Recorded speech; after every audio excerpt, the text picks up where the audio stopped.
سبحان الله د حضرت یوسف علیه السلام زمانه او د هغه وخت کلا د حضرت یوسف علیه السلام په سرپرستي کې دا کلا جوړه شوې ده. ګران دوستانو د ویډیو تر اخره پورې وګورئ. د هر څه نه مخکې ول تاسو ټول ته السلام علیکم ورحمت الله وبرکاته. وروسته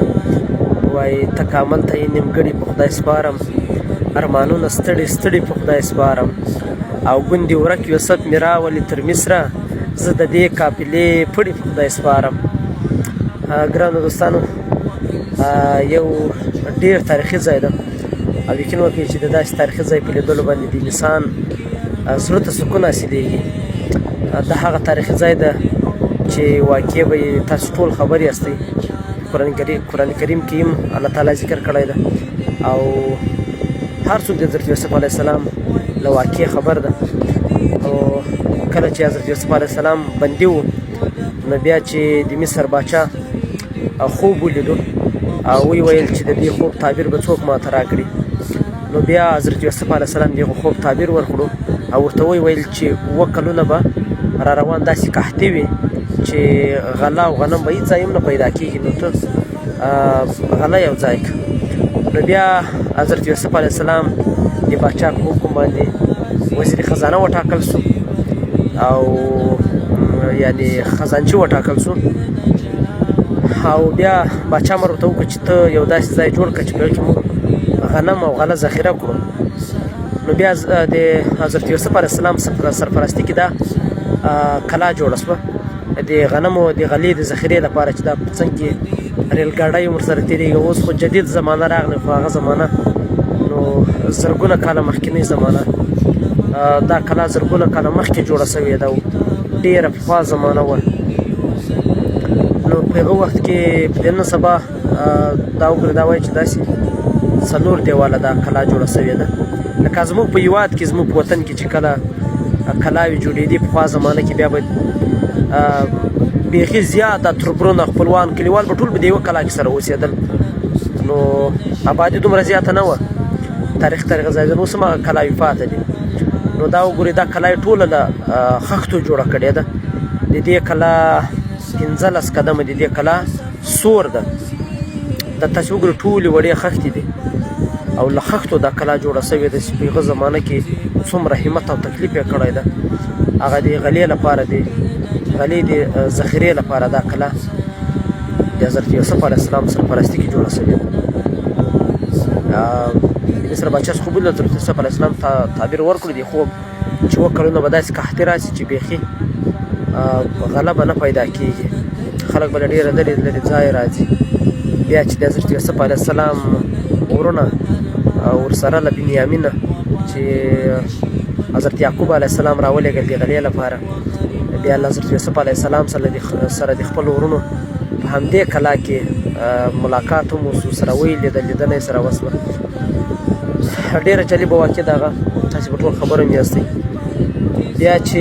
حضرت یوسف علیه السلام وویل چې زه به بنیامین په کومه بهانه باندې د ځانه سره پاته کړم چې دا نور ورونو ته غله ورکړم او هغه ولاړ شي ځان ورسوي او بنیامین له ما سره پاته شي. نو بیا یې کله چې د دوی ته غله ورکوله په ګونیو کې پانډو کې غله وراچوله، غنم یې ورکول، نو بیا یې د بنیامین په انډې کې هغه د طلا جام په کوم جام چې به یې غله پیمانه کوله هغه جام یې د بنیامین په انډې کې واچول د دې لپاره چې تر څو دی راونیسي. نو بیا امر وسو چې د غلې د ناپ د پیمانې جام ورک سو. دوی صرف چل دې ته جوړ کړی چې بنیامین په یوه بهانه پاته کړي. نو چې تلاشي وکړه وایي کله هر چا سره دا جام راووتل، د هر چا په انډې کې په ګونۍ کې که دا جام راووتل هغه به له موږ سره پاته وي. نو بیا تاسې د دې کلا څخه لیدنه کوئ څومره جالبه جوړه ده، څومره پخوا زمانه زرګونه کاله مخکې. نو بیا چې کله تلاشي وکړه د بنیامین له انډې چه موږ په خپله ژبه کې انډی ورته وایو، د بنیامین له ګونۍ څخه دغه د پیمانې جام راووتل. ګورې دا زرنج هم روان د ماشومانو کې. نو بیا چې هغه راووتو بیا بنیامین له ځانه سره پاته کړو او نور ورونه یې ولېږل. هغه دا ځای و او دا د دې کلا شاته دریای نیل ده. دریای نیل به هم تاسو ټول پیژنئ. د دې کلا شاته هغه د ونو شاته دریای نیل راځي او دلته پوځیان ولاړ دي، څو څوک نږدې هم دې کلا ته نه ورپرېږدي نه چا ته دې کلا ته د ورننوتلو اجازه شته ځکه چې په دې کلا کې د غلې لپاره لاندې په ځمکه کې داسې ځایونه جوړ شوي ول چې هلته غنم پکې ذخیره ول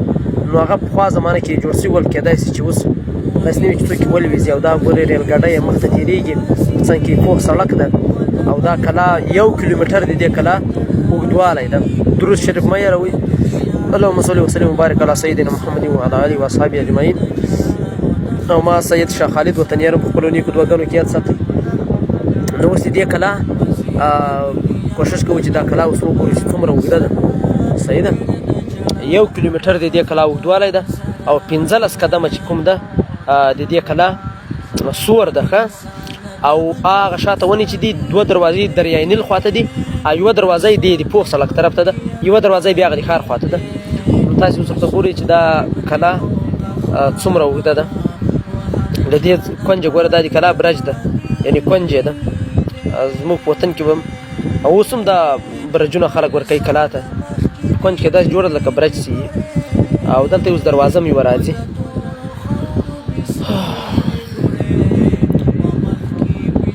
ګورئ دا پوخ سړک ده ورسره اوس جدیده زمانه راغله په میاشتو مخکې خلک په خرو او په اسانو به یې سفر کول په اوښانو باندې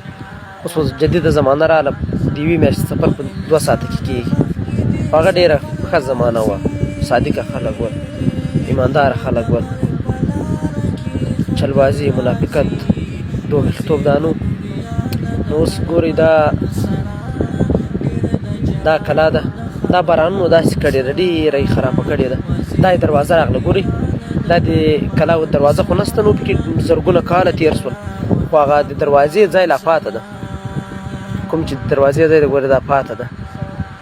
او څومره جالبه یې جوړه کړې ټوله په خښتو باندې جوړه ده یوه دروازه یې دغه شوله او نورې دروازې نه دي ورکړې ځکه چې د دې لپاره چې څوک غله ونه باسي د بلې لارې هغه زمانه کې به هم غله ول 2 دروازې دریای نیل خواته دي او یوه دروازه یې دغه شوه او یوه دروازه یې دلته دي ښار خواته بیخي غټه کلا ده ګورې هغه کلي داسې کالیز ته به وایي چې کلا په منځ کې جوړ دي سبحان الله کېدای شي په دې دروازه به حضرت یوسف علیه السلام راوتلی دې دروازه به دې کلا ته ورغلی وي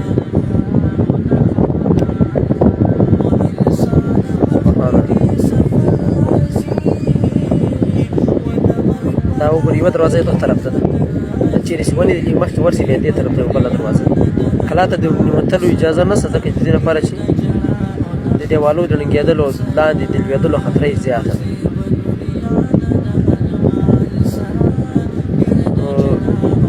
درود شریف ووایي او ما شاه خالد وطنیان په خپلو نیکو دعاګانو کې یاد ساتئ وسلام وطن و دنیا نتل ډېر ځوانان دي وطن کې ځوانۍ کې په ارمان دي